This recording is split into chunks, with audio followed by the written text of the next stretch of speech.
ಧನುರಾಶಿಯವರು ಅವರು ಕೈ ಹಾಕಿದಂಥ ಕೆಲಸಗಳೆಲ್ಲ ಯಶಸ್ವಿಯಾಗಬೇಕು. ಯಾವುದೇ ಕೆಲಸವನ್ನು ಆರಂಭಿಸಿದರೂ ಸಹ ಅದು ನಿರ್ವಿಘ್ನವಾಗಿ ಆಗಬೇಕು. ಕೆಲಸ ಒಳ್ಳೆಯ ಲಾಭದಾಯಕವಾಗಬೇಕು. ಕೆಲಸ ಯಾವ್ಯಾವ ಉದ್ದೇಶ ಇಟ್ಕೊಂಡು ಅಂದ್ಕೊಂಡು ಈ ಕೆಲಸ ಆದರೆ ಅದಾಗುತ್ತೆ, ಈ ಕೆಲಸ ಮಾತ್ರ ಆಗುತ್ತೆ ಅಂದ್ಕೊಂಡು ಏನನ್ನು ಅಂದ್ಕೊಂಡು ಹಾಕಿರ್ತಾರೋ ಆ ಕೆಲಸಗಳೆಲ್ಲ ಆ ಲಾಭಗಳೆಲ್ಲ ಆಗಬೇಕು ಅವರಿಗೆ. ಅಂದರೆ ಏನು ಮಾಡಬೇಕು? ಈಗ 2026ನೇ ಇಸ್ವಿ ಹೊಸ ಆಂಗ್ಲ ನೂತನ ಸಂವತ್ಸರ ಬೇರೆ ಬಂದ್ಬಿಡ್ತು. ಸೊ ಈಗ ಹೊಸ ವರ್ಷ ಎಲ್ಲ ಅಂದ್ಕೊಂಡಿರ್ತಾನೆ ಈ ವರ್ಷ ಇದು ಮಾಡ್ಬೇಕು ಅದು ಮಾಡಬೇಕು ಅಂತ ಹೇಳಿ. ಆದರೆ ಒಂದು ಟಾಪ್ ಸೀಕ್ರೆಟ್ ಇದೆ. ಅಂದರೆ ಧನುರಾಶಿಯವರು ಯಾವ ದೇವತೆಯ ಅಥವಾ ಯಾವ ದೇವರ ಯಾವ ಗ್ರಹ ಯಾವ ರೀತಿ ಆರಾಧನೆ ಮಾಡಿದ್ರೆ ಅವರು ಕೈ ಹಾಕಿದ ಕೆಲಸಗಳೆಲ್ಲ ಯಶಸ್ವಿ ಆಗಬಹುದು ಅನ್ನುವಂಥದ್ದು ಒಂದಿದೆ. ಸೊ ಒಂದು 3 ನಿಗೂಢವಾದಂತಹ ಗ್ರಹಗಳು, ಆ ಗ್ರಹಗಳಿಗೆ ಆಯಾ ದಿವಸಗಳಲ್ಲಿ ವಿಶೇಷವಾಗಿ ಏನಾದರೂ ಧನುರಾಶಿಯವರು ಪ್ರಾರ್ಥನೆ ಪೂಜೆಗಳನ್ನು ಮಾಡಿಕೊಂಡ್ರೆ ಅವ್ರ ಕೈ ಹಾಕಿದ ಕೆಲಸಗಳೆಲ್ಲ ಯಶಸ್ವಿ ಆಗುತ್ತೆ. ಅದು ಯಾವುದು ಅನ್ನುವಂಥದ್ದನ್ನು ಈ ವಿಡಿಯೋದಲ್ಲಿ ನಾನು ತಿಳಿಸಲಿದ್ದೇನೆ. ನಮಸ್ಕಾರ, ನಾನು ವಿಠಲ್ ಭಟ್ ಮಾತಾಡ್ತಾ ಇರ್ತಕ್ಕಂಥದ್ದು. ವಿಡಿಯೋ ಬಹಳ ಇಂಪಾರ್ಟೆಂಟು ಧನುರಾಶಿಯವರಿಗೆ. ಪ್ರತಿಯೊಬ್ಬ ಧನುರಾಶಿಯವರಿಗೆ ಈ ವಿಡಿಯೋ ರೀಚ್ ಆಗಲೇಬೇಕು. ಸೊ ದಯವಿಟ್ಟು ಒಂದು ಸಹಾಯ ಮಾಡಿ. WhatsApp, Facebook, messenger, Telegram, Instagram, ಎಲ್ಲ ಕಡೆ ಸಾಮಾಜಿಕ ಜಾಲತಾಣಗಳು ವಿಡಿಯೋನ ಶೇರ್ ಮಾಡಿಬಿಡಿ. ಪ್ರತಿಯೊಂದು ಕಡೆ ಲಿಂಕ್ ಸಿಕ್ಕಿದೆಲ್ಲ ವಿಡಿಯೋ ಶೇರ್ ಮಾಡಿಬಿಡಿ. ಪ್ರತಿಯೊಬ್ಬರಿಗೂ ಬಹಳ ಇಂಪಾರ್ಟೆಂಟ್ ಆಗಿರ್ತಕ್ಕಂಥ ವಿಡಿಯೋ ಧನುರಾಶಿಯವರಿಗೆ.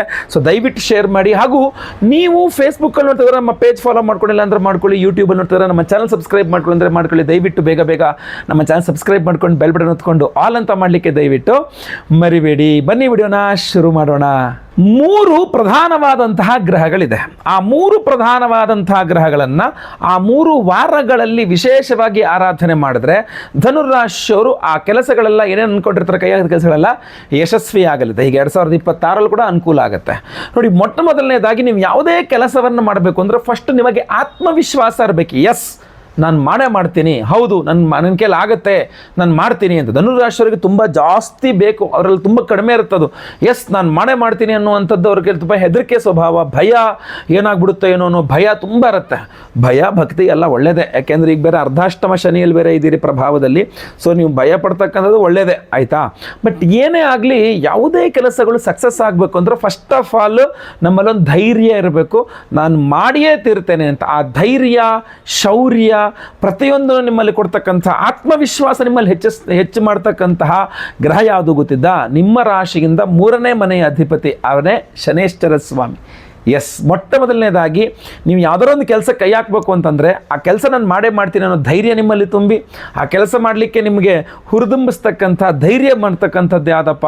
ಆ ಶೌರ್ಯ ಧೈರ್ಯಗಳನ್ನು ಕೊಡ್ತಕ್ಕಂಥವನು ಧನುರಾಶಿಯವರಿಗೆ ಶನಿಗ್ರಹ, ಯಾಕೆಂದರೆ ತೃತೀಯಾಧಿಪತಿ. ಸೊ ಯಾವ ಧನುರಾಶಿಯವರು ಶನೇಶ್ವರನ ಆರಾಧನೆ ಮಾಡ್ತಾರೋ ನಿಮಗೆ ಯಾವುದೇ ಕೆಲಸ ಮಾಡಲಿಕ್ಕೂ ಧೈರ್ಯ ಅನ್ನುವಂಥದ್ದು ಬಂದ್ಬಿಡುತ್ತೆ. ಇಲ್ಲ ಅಂದರೆ ನಿಮಗೆ ಬರೋದೇ ಇಲ್ಲ. ನೀವು ಹೆದರ್ಕೊಂಡು ಪುಕುಲ್ತನ ಮಾಡಿಕೊಂಡು ಇನ್ನೊಬ್ಬ ಆ ಕೆಲಸ ಮಾಡ್ಕೊಂಡು ಸಕ್ಸಸ್ ಆಗ್ಬಿಡ್ತಾನೆ, ನೀವು ಮಾತ್ರ ಹಂಗೆ ಹೆದರ್ಕೊಂಡು ಹಂಗೆ ಕೂತ್ಕೊಂಡ್ಬಿಡ್ತೀರಾ, ಕುಂತಲೇ ಕೂತ್ಕೊಂಡ್ಬಿಟ್ಟಿರ್ತೀರ. ಆದ್ದರಿಂದಾಗಿ ಫಸ್ಟ್ ಶನೇಶ್ವರನ ಆರಾಧನೆ ಮಾಡಿ. ನಿಮ್ಮಲ್ಲಿ ಧೈರ್ಯ ವೃದ್ಧಿ ಆಗುತ್ತೆ, ಶೌರ್ಯ ವೃದ್ಧಿ ಆಗುತ್ತೆ, ಆತ್ಮವಿಶ್ವಾಸ ವೃದ್ಧಿ ಆಗುತ್ತೆ. ಯಾವ ರೀತಿ ಶನೇಶ್ವರನ ಆರಾಧನೆ ಮಾಡೋದು ನಾನು ಪ್ರತಿಯೊಂದು ವಿಡಿಯೋಗಳಲ್ಲಿ ನಿಮಗೆ ತಿಳಿಸ್ತಾ ಇರ್ತಾನೆ. ಅದಷ್ಟು ಜಾಸ್ತಿ ವಿಡಿಯೋಗಳು ತಿಳಿಸ್ತಾ ಇರ್ತಾನೆ. ಶನಿ ಆರಾಧನೆ ಮಾಡ್ಕೊ, ಶನಿ ಅಷ್ಟೋತ್ತರವನ್ನು ಪಠನೆ ಮಾಡಿ. ನಿಮ್ಮ ಅರ್ಧಾಷ್ಟಮ ಶನಿ ಪೀಡೆನೂ ಪರಿಹಾರ ಆಗುತ್ತೆ. ಪ್ರತಿ ದಿವಸ ಶನೇಶ್ವರನ ಅಷ್ಟೋತ್ತರ ಪಠನೆ ಮಾಡಿ. ದತ್ತಾತ್ರೇಯ ವಜ್ರ ಕವಚ ಸ್ತೋತ್ರ ಅಂತ ಬರುತ್ತೆ, ಪಠನೆ ಮಾಡಿ. ದಶರಥ ಕೃತ ಶನಿ ಸ್ತೋತ್ರ ಅಂತ ಬರುತ್ತೆ, ಪಠನೆ ಮಾಡಿ. ನಿಮ್ಮ ಅರ್ಧಾಷ್ಟಮ ಶನಿ ಪೀಡೆಗಳು ಪರಿಹಾರ ಆಗುತ್ತೆ. ನಿಮ್ಮಲ್ಲಿ ನಿಮ್ಮಲ್ಲಿ ಧೈರ್ಯ ಶೌರ್ಯಗಳಲ್ಲೂ ಸಹ ವೃದ್ಧಿ ಆಗುತ್ತೆ. ತುಂಬ ಅನುಕೂಲ ಆಗುತ್ತೆ, ನಿಮಗೆ ಹೆಲ್ಪ್ ಆಗುತ್ತೆ. ಅದು ಎಲ್ಲ ರೀತಿಯಲ್ಲೂ ಒಂದು ಕಡೆ ನಿಮ್ಮ ಕಡೆ ಧೈರ್ಯವೂ ಬರುತ್ತೆ, ಇನ್ನೊಂದು ಕಡೆ ಅರ್ಧ ಶನಿನೂ ಆಗುತ್ತೆ. ಒಂದೇ ಕಲ್ಲಿಗೆ 2 ಹಕ್ಕಿ ಅನ್ನೋ ಥರ. ಸೊ ಶನಿವಾರಗಳಲ್ಲಿ ವಿಶೇಷವಾಗಿ ಶನೇಶ್ವರನ ಆರಾಧನೆ ಮಾಡೋದು, ಶನೇಶ್ವರ ದೇವಸ್ಥಾನಕ್ಕೆ ಹೋಗೋದು. ಓಂ ಶಂ ಶನೇಶ್ವರಾಯ ನಮಃ ಅಂತ ಬ್ಲೂ ಪೆನ್ನಲ್ಲಿ ಒಂದು 108 ಬಾರಿಯೋ 336 ಬಾರಿಯೋ 560 ಬಾರಿಯೋ ಬರೀತಕ್ಕಂಥದ್ದು ಕೂಡ ನಿಮಗೆ ತುಂಬ ಅನುಕೂಲ ಆಗಲಿದೆ. ಮನೆ ಹತ್ತಿರದಲ್ಲಿ ಶನೇಶ್ವರ ದೇವಸ್ಥಾನ ಇದ್ದರೆ ಹೋಗಿ ಕಾಲು ಬರ್ತನಕ್ಕೆ ಪ್ರದಕ್ಷಿಣೆ ಮಾಡಿ, ನಮಸ್ಕಾರ ಮಾಡಿ. ಒರಿಜಿನಲ್ ಗಾಣದ ಎಳ್ಳೆಣ್ಣೆ ಸಿಕ್ಕಿದ್ರೆ ಅದರಲ್ಲಿ ಕಬ್ಬಿಣದ ಬಾಂಡ್ಲಿಲಿ ಹಾಕಿ ಒಂದು ಬೆರಳುಗಾತ್ರ ಬತ್ತಿ ಹಾಕಿ ದೀಪ ಹಚ್ಚಿ, ಮುಖ ಹಿಂಗೆ ನೋಡ್ಬಿಟ್ಟು ಆಮೇಲೆ ದೀಪವನ್ನು ಹಚ್ಚಿ, ಆಮೇಲೆ ಗಾಣದ ಎಳ್ಳೆಣ್ಣೆ ಸಿಕ್ತು ಅಂದರೆ ಶನೇಶ್ವರನಿಗೆ ಎಳ್ಳೆಣ್ಣೆ ಅಭಿಷೇಕ ಮಾಡಿಸಿ ಆಯ್ತಲ್ವಾ. ಅಥವಾ ಎಳ್ಳೆಣ್ಣೆಯ ದಾನ ಮಾಡಿ, ಕರಿ ಎಳ್ಳಲ್ಲಿ ಶನೇಶ್ವರನಿಗೆ ಅರ್ಚನೆಯನ್ನು ಮಾಡಿಸಿ, ನೀಲಿ ಬಣ್ಣದ ಹೂನಲ್ಲಿ ಶನೇಶ್ವರನಿಗೆ ಅರ್ಚನೆ ಮಾಡಿಸಿ. ಸೊ ಶನೇಶ್ವರನ ಯಾವ ರೀತಿಯಾದರೂ ಶನಿವಾರ ದಿವಸ ಇದನ್ನೆಲ್ಲ ಮಾಡಿಕೊಂಡು ನೀವು ಶನೇಶ್ವರನ ಅನುಗ್ರಹ ಪಡ್ಕೊಂಬಿಟ್ರೆ ಫಸ್ಟ್ ಧನುರಾಶಿಯವರಿಗೆ ಯಾವುದೇ ಕೆಲಸ ಮಾಡಲಿಕ್ಕೆ ಧೈರ್ಯ ಬರುತ್ತೆ, ಶೌರ್ಯ ಬರುತ್ತೆ. ಮಾಡ್ತೀನಿ ಅಂತ ನುಗ್ಕೊಂಡು ಹೋಗ್ತೀರಾ. ಇಲ್ಲಾಂದ್ರೆ ಧೈರ್ಯ ಬರಲ್ಲ ನಿಮಗೆ. ಎರಡನೇದು ಆಯ್ತು, ಧೈರ್ಯ ಬಂದ್ಬಿಡ್ತು, ಕೆಲಸ ಆಗಬೇಕಲ್ಲ. ಸೊ ಧನುರಾಶಿಯವರಿಗೆ ಕೆಲಸವನ್ನು ಮಾಡಿಕೊಡ್ತಕ್ಕಂಥದ್ದು ಕರ್ಮಾಧಿಪತಿ ಯಾರು? ಬುಧ ಗ್ರಹ. ಸೊ ಯಾವುದೇ ಒಂದು ಧೈರ್ಯ ಬಂದ್ಬಿಟ್ರೆ ಆಗಲ್ಲ, ಅಲ್ಲಿ ಕೆಲಸ ಆಗಬೇಕು. ಸೊ ಕೆಲಸ ಆಗಬೇಕು ಅಂದರೆ ಬುಧನ ಆರಾಧನೆ ಮಾಡಬೇಕು.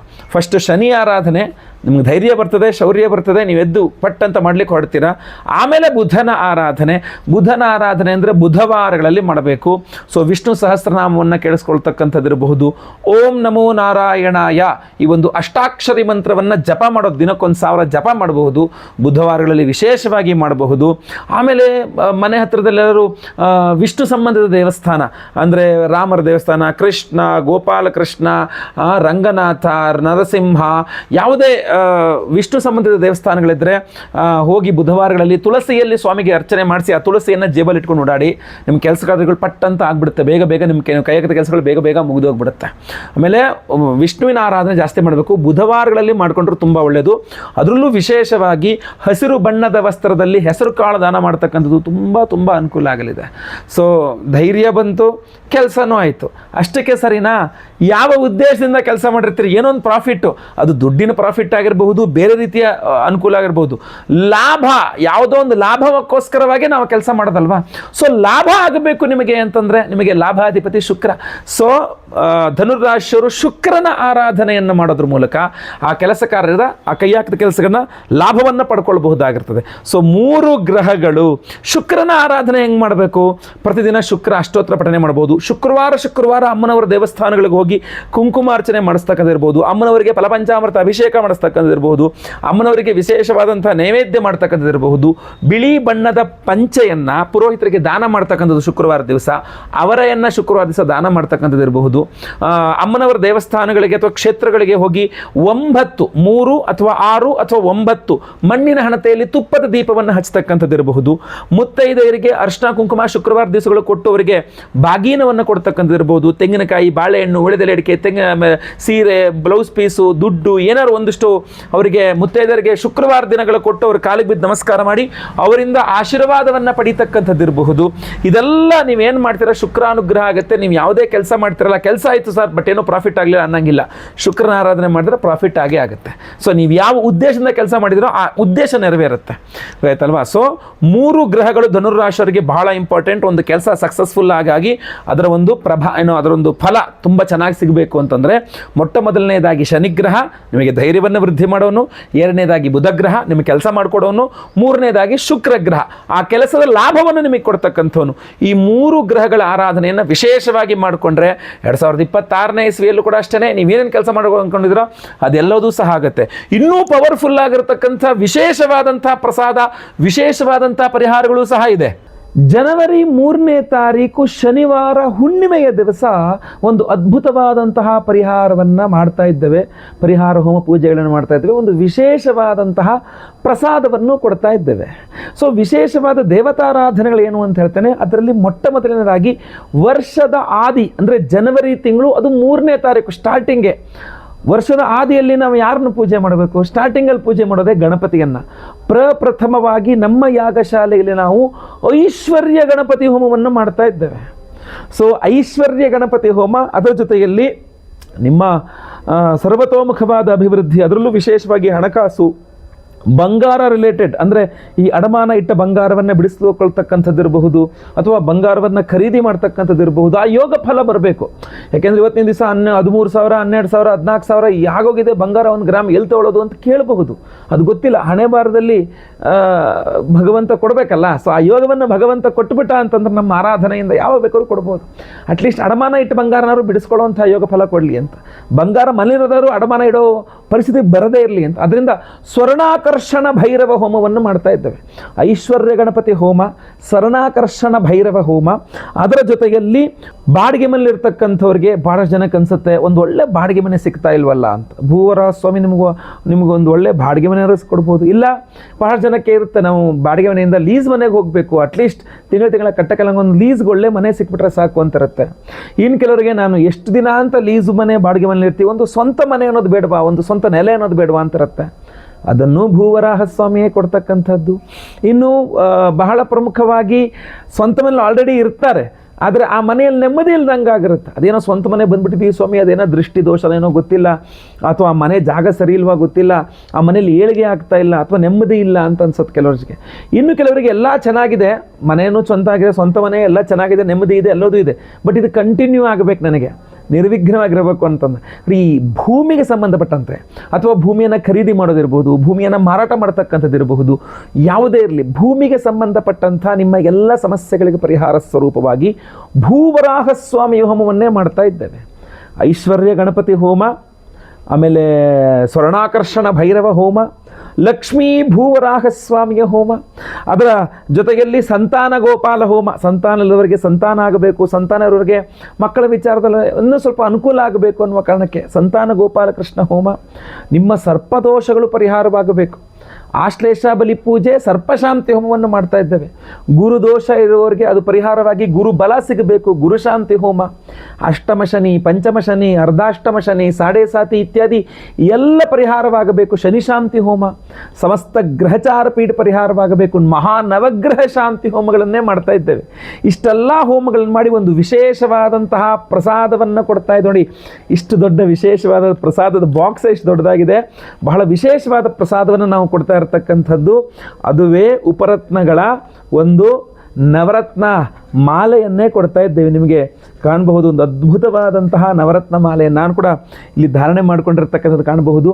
ಈ ವಿಶೇಷವಾದಂತಹ ಉಪರತ್ನಗಳ ನವರತ್ನ ಮಾಲೆ, ಇದರಲ್ಲೊಂದು 6 ಸೆಟ್ಗಳ ನವರತ್ನ ಇದೆ. 9 ನವರತ್ನ ಇರುತ್ತಲ್ಲ, ಅದರ 6 ಉಪರತ್ನಗಳ ಸೆಟ್ ಇದೆ. ಹಾಗೂ ಮಧ್ಯದಲ್ಲೊಂದು ರುದ್ರಾಕ್ಷಗಳನ್ನು ಹಾಕಿದ್ದೇವೆ ನಾವು.